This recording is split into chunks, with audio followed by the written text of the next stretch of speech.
I'm blue. I'm a need out of my out of me out of my out of me out of my. That this thing is definitely starting with that.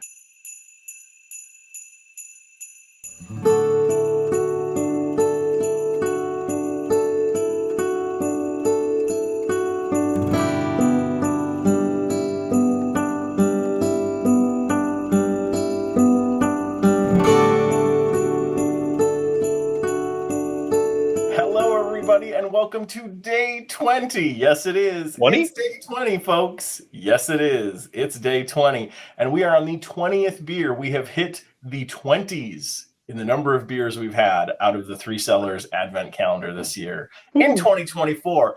As always, I'm Josh. I'm Ross. And wow, The longest intro of the entire season 2 to go right along with it. 20 seconds. Yeah, 20 seconds.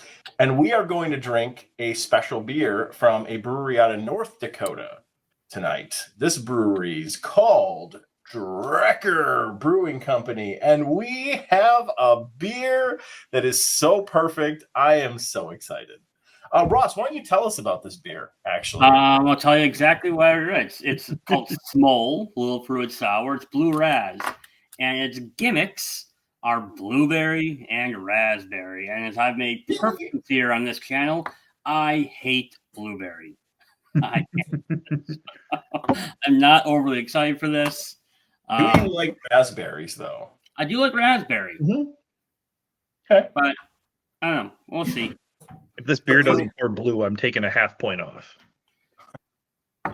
It is a very cool can. Drekker usually does a pretty good job with that. And Mr. Lau noticed something interesting that this appears to have been brewed under a special agreement with a brewery in Eau Claire, assuming that it's probably Brewing Project. That would be the only one I could think of that would fit the bill. But we don't know. So this beer was born where you live, Mr. Lau. Let's crack this thing open and see if it's blue, just like you want it to be. Dabba D. Really hope. That's purplish red. I don't even know if you could make this thing blue if you tried. You could if you tried. I mean, it's surprising to me that you take a blue fruit and a red fruit and you get a purplish color. That's crazy, but no, it would be blue. Good call. He went to Whitewater. You gotta. It's blue Razz. Dump a bunch of blue food coloring in it. Make it remind me of the blue Kool-Aid or something we used to drink. It's blue raspberry. It's not just blueberry. Yeah, and those were blue. Okay, you're going after. Okay, I see what you're doing. It's definitely a fruited sour looking beer. A very interesting and unique color here. Let's get this thing on the nose. Oh yeah, that's actually very raspberry for me. Mm-hmm. Yeah, I'm getting a lot more raspberry than anything. A lot of raspberry. That's going to be fun. I get some of the deeper like blueberry type notes behind the brighter raspberry tones, but it's really good. It smells really good. It smells awesome. It's going to be fun. From Drekker. Let's try it out. All right. Day 20. Cheers. Cheers. Oh,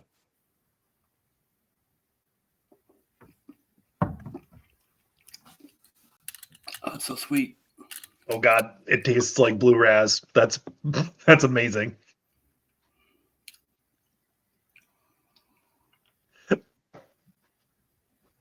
That's pretty tasty. I'm not gonna lie. It needs to be blue. It just needs to be blue. Just dump a bunch of blue food coloring in it and just go hog wild if you're gonna go for this. Oh man. It's incredibly fruity. It's incredibly sweet.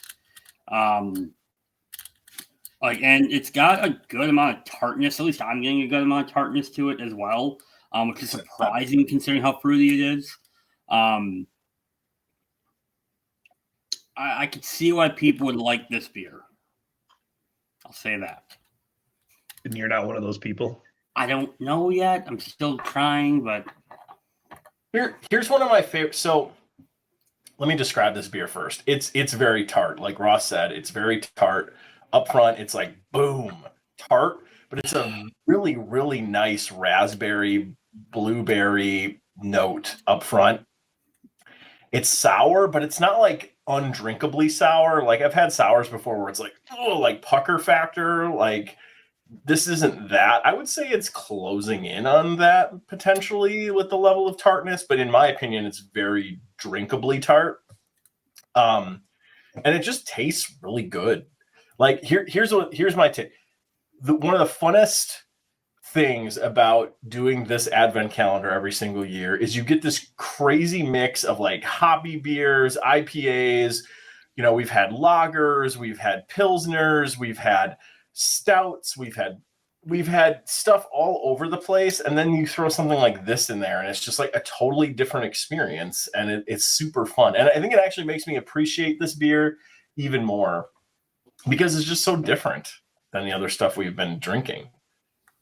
Yeah, this is completely different than what we and other people are drinking. I think I'm probably in the middle on this one. I think it's fun. It's really fun. It reminds me of blue raspberry candy, like an Airhead that is blue raspberry flavored, or Pop Rocks, or like that flavor with maybe some additional tartness. It's really more tart than I thought it would be, but it reminds me of a blue raspberry candy. It's got nice like raspberry flavors, and I don't really get a lot of blueberry, but that sweetness and that tartness just makes me think like blue raspberry candy or like a blue raspberry slushy or something. What's even more fun to me is that if you haven't had a lot of Drekker beers, they make a lot of sours. Like it's one of the beer styles they do a lot of, and they do a lot of like really thick, like smoothie type sours. And I've had a few of those in the past couple of years, and they're intense just because it's like drinking a cake. Yeah. It feels like this is not that. This is a lot thinner. This has got a good mouthfeel to it. It's not over. It's a sour candy, just like you described. Like, yeah, it's good. It's well done. So, Lau, you're from Eau Claire. That's where this beer was born. Why don't we start with you on a rating here on day 20? I think it's really fun. I think it's really interesting. I think it hits the theme. As soon as I pulled it out and I saw that it said Blue Razz, like, this is what I expected it to taste like. That being said, I don't know if this is what I want my sours to taste like. I'm not upset about drinking it. So I think I'm going to give it a 3. I think it's fun. I think it's really cool. Not my favorite from the sour thing. It's almost too candy-like for what I want my sour to be. But it's on point with the theme, if that's what they were going for. And that's immediately what I thought of when I pulled it out of the box. Okay. I'm going 4.5. That's how much I like this. I was excited about this when I pulled it out of the advent calendar, but this exceeded my expectations. I was expecting to not like this very much, to be honest with you, but it surprised me. I'm very much enjoying this. I'm not a sour fan. I'm very much enjoying this. So oddly enough, I don't think I'd drink this again. I would never order this. I'm going to give it the credit it's due, though, because it is a really well-made beer. Like, it is. It's got a really good fruitiness. It's got really good sour or tartness to it. So I actually go 3.25 in the sense that I'm giving it credit for what it is. If I was going on my pure palate and my preference alone, 2.25. But I look, it's really well done. It's hard to argue how well this is done. It's hard to argue what they did with this. It's more raspberry forward than blueberry, in my opinion, which I think is helping me a bit. But it's a solid beer. It's just well done. So I can't really go any lower than a 3.25 on this. So, all right. Honestly, this might be one of the best sours I've ever had. That's my take on it. It is interesting ratings across the board here on this one. And it's probably a pretty polarizing beer. I do think you have to be into this to like it. That is for sure. Okay, day 20 in the books. We've got 4 beers left. Wow. It's getting close to Christmas, folks. Now that we actually know what day it is again, we're getting close. Like I said, 4 beers left, and we'll see what else we pull out of this thing. Thanks to Gino. Thanks to Three Cellars for doing this again this year. And Absolutely. see you all tomorrow on day 21. Thanks, everyone. Cheers.